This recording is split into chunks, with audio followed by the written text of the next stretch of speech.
Welcome to another Chef Knives to Go quick look product review.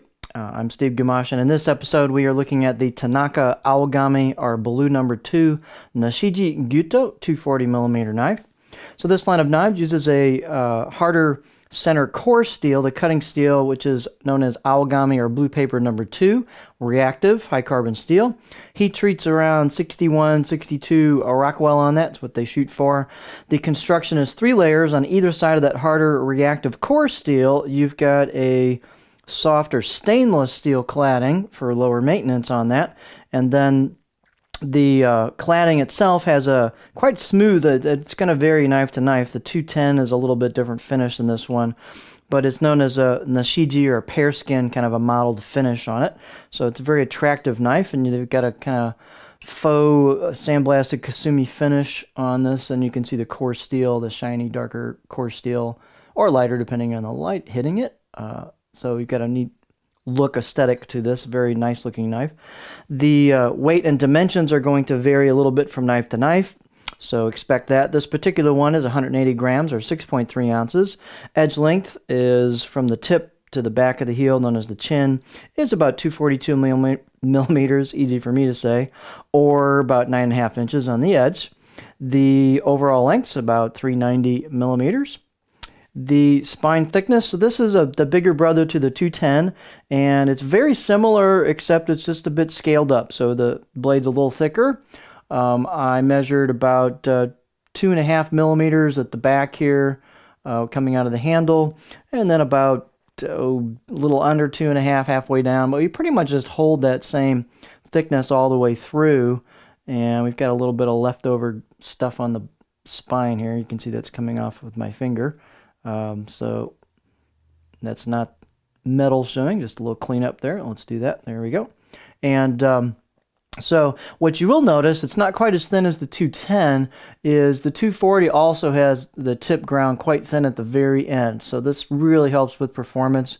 You can see the grind is fairly generous here, where it comes up the blade pretty high, so that lets them, even though it doesn't have a lot of, quote, distal taper, the tip gets quite thin, and that really does help performance. So these are nice performing knives. It's not, this one is not quite as, fly through soft product as the 210, but it's got a little more muscle to it as well. So it's just, again, a slightly scaled up version of that. These are ground pretty generous as far as the height of the primary bevel, or I shouldn't say primary bevel, but the blade road, if you will, going up the blade, and they're quite thin at the edge as well. This one can get cleaned up a little as well. So out of the box edge, I'd say 6 out of 10. These are nice, sharp out of the box. Tanaka is known for clean grinds, so they have a little bit of character to them, and so you'll see, little, maybe what they call wabi-sabi, just some handmade character to them, but they've got really clean grinds. They're very straight blades. They're very well made where it counts on the blacksmithing and the grinding.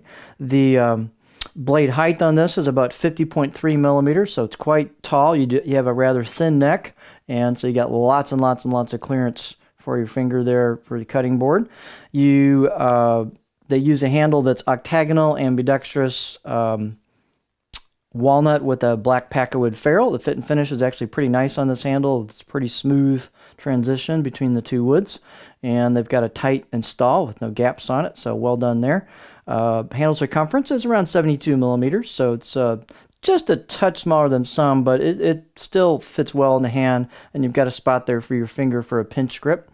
And on a pinch grip, let's see where the balance point kind of falls on this. You'll see the handle's pretty light, so the balance point is a little further forward, kind of a blade forward bias on the weight balance, and it's going to put that, for my hand, it's going to put that little in front of a pinch grip, so that gives me a little bit of a feeling of some mass there and some cutting power. So this is a light blade. It's still only 6.3 ounces, but you've got a little bit of a sense of some power for cutting there.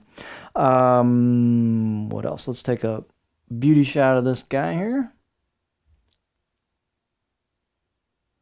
And if we look up close, you can see we've got hand chiseled kanji, very well done, crisp. You can run your finger over it and feel it. You've got the mottled pear skin finish, which on this knife, again, is a little, the 210's got a little bit more of a texture to it. This one is quite smooth.